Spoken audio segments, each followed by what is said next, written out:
Dajahal, Barrie here, Best China Info. I'm making this hopefully short video primarily to say thank you to all the people who have been and are supporting us still in the few months that we've started, I think back in January. To say thank you for your support, and of course this support comes in many ways. It comes from contribution, it comes from the comments you make, it comes from the interaction between yourselves and us whenever we can reply to comments, and it comes from the interaction between you as commentators on our channels. It makes the channel lively, and we really value this input, this interaction. It's not all about us. And also I wanted to say especially thank you to the people who do contribute in financial ways, which there are some, both on YouTube, and we get some remuneration from Bilibili, and because of this we are able to improve, and we have been improving the way we can deliver the things that we do to you, and that's the important thing to us. And we're not in this for money. And as regards some of the comments, we accept some criticism, and we receive some criticism, and I'd like to address some of these criticisms with this short video.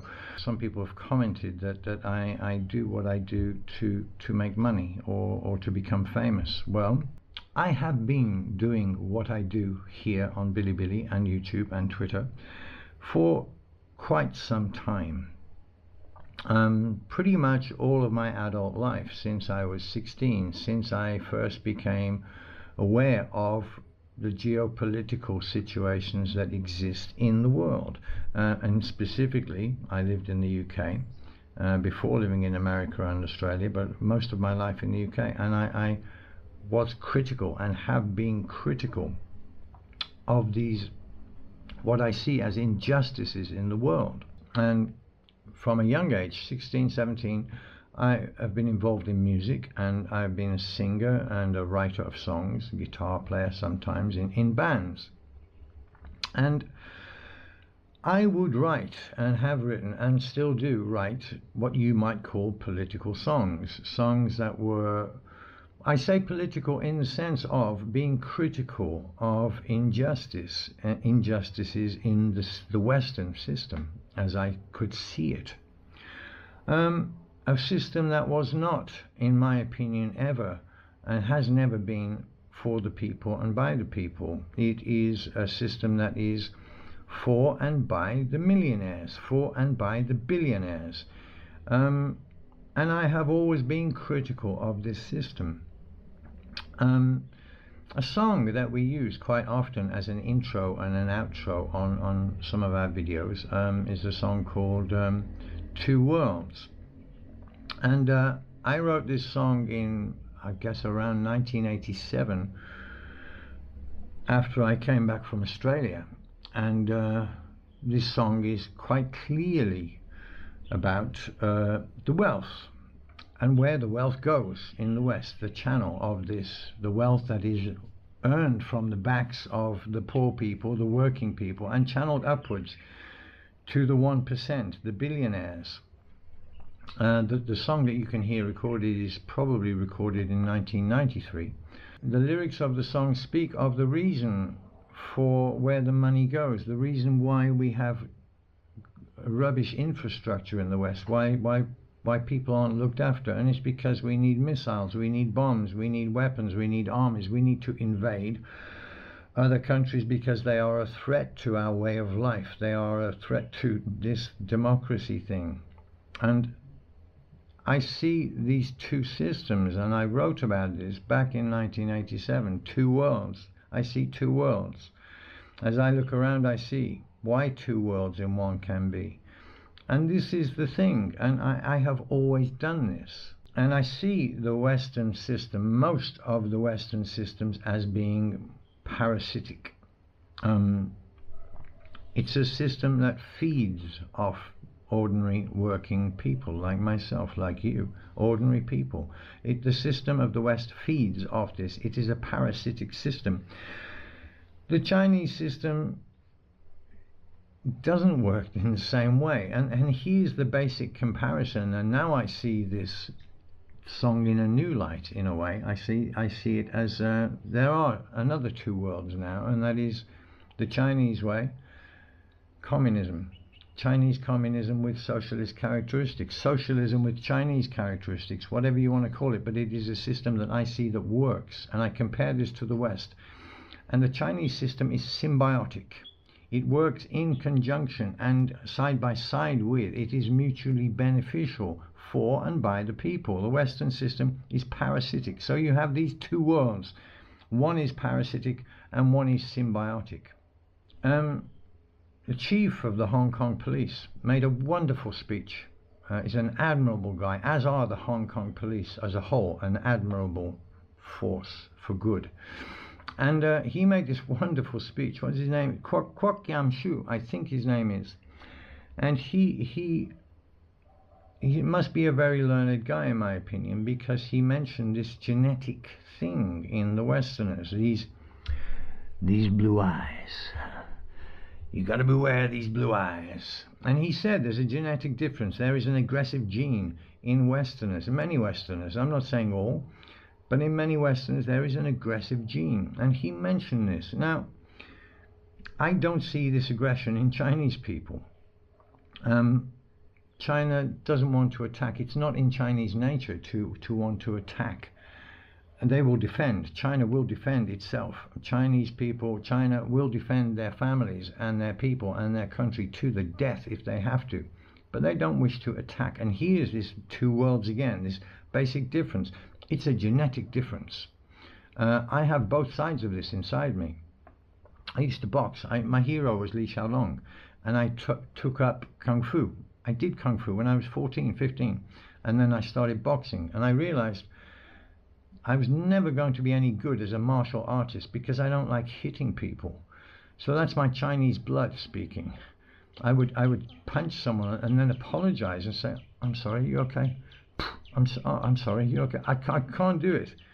So that this genetic difference between people, the West, this gene is aggressive. China's culture stems, as I see it, from an agrarian culture, growing, producing, focusing on its land, and it's an agricultural culture. We'll come back to this word agrarian later as an English lesson. So you have people who make the most of the land they're in, the land they're on, and they find a way to make it work, this symbiosis, man and nature. But the West, by contrast, is outward. The Vikings, the Romans, the US Empire, the Anglo-Zionist Empire is outward. It is about conquest. It is about conquering other countries and taking what is not theirs. It is taking from other places, this outward, this seafaring nature. And you could say, well, this is an adventurous nature. It's not. It's a nature of conquest, of dominance, of aggression. China had great seafarers. Zheng He, I believe, the name, was a great captain of the sea and traveled to many lands. And his history is a rich history. I don't believe he ever tried to colonize anybody else, though. There was trade, and it was a win-win, this thing. And you can see the difference again. A difference in the way of doing things, a difference in thinking, a difference in genetics. So as I see, there are two basic fundamental differences. The Western system is aggressive, it's outward, it's conquest, it is pillaging. The Vikings, the Romans, the US, the UK, the British Empire. And the Chinese system is not the same. The Chinese thinking, the Chinese genetics, the Chinese basic fundamental makeup is different. I did an interview recently with News, Sissy from News. I've done various interviews recently, and then very recently I have had a Twitter account for over 12 years, since about 2009, in which I have always been critical of what I see as injustice committed by Western governments in the name of filling their pockets in the name of hegemony, in the name of, well, the MIC, okay? I've always been critical. My Twitter account would tell you this, but it got blocked. I criticised the UK government over a declaration they recently made, which enraged me that they could still do this, tell these lies, and I criticised them publicly, and I illustrated how they were lying yet again, and my Twitter account was wiped out. My Twitter account was suspended. I have been blocked and suspended by Twitter and other social media in the West several times. This is not the first time, and it is almost always every time I criticize and point out that the government are lying, that the UK government are lying, that the US government are lying. And every time I do this and I hold up the proof to them, I get blocked, I get suspended, I get hidden. It's not the first time. It won't be the last, I'm sure. I do have another account now, which is similar to our website name, so you can find me there if you want to. So, all my adult life I have been critical of a system which I see as essentially an unjust system, an unequal system, a two-world system of the 1% feeding as a parasite off the rest of the West. And this is why I live in China now, because I reached the point where I can't live in this system anymore. I disagree with it. Yeah, and that's why I live in China. If anybody asks me fundamentally why, that's why. The other criticism is I do this for the money. Well, believe it or not, there's not much money in this. And I have other streams of income. I'm a lecturer, I'm a teacher, I'm a writer, and I make money from royalties from music. Some of my music is used in advertisements, is used in major movies. And so I get royalties from this. So am I doing this for the money? No. Okay, so that's the other criticism. I'm going to try and make some videos. We've got this new camera thing now we're going to try and use, and I'm going to try and make some daily life things, and just to prove that I am not just Isle of China all the time, which I am not. I'm going to try and make some observational videos of life in China, and be critical and talk about where I think maybe things could be improved, just to prove that this is not just an Isle of China channel. Okay, I'm not trying to curry favor, I'm not trying to be famous, I'm not doing it for the money. I speak from here, and this heart, some of you know, beats with Chinese blood. It's true. Why do I do this? Okay, so there's another question. Why do I do this? I've always spoken out against injustice. I will always speak up for against the aggressor. I will always speak up against unfairness. And I can tell you with my hand on my Chinese heart that in 7 years living in China, I have seen a great way of life, that mostly people are contented, mostly people are happy. They have a mechanism to speak, they are heard, and there is a governing system that is by and for the people. China is the beehive, and that's the way I see it, and that's what I feel. But I will try to be critical. I will try to give a more objective, I will try to give an objective opinion of some things that I see maybe China could do better, maybe China could improve. But trust me, China's doing pretty good, and I'm here for the duration. I hope sincerely to spend the rest of my life in this wonderful country. I love China. 我爱中国。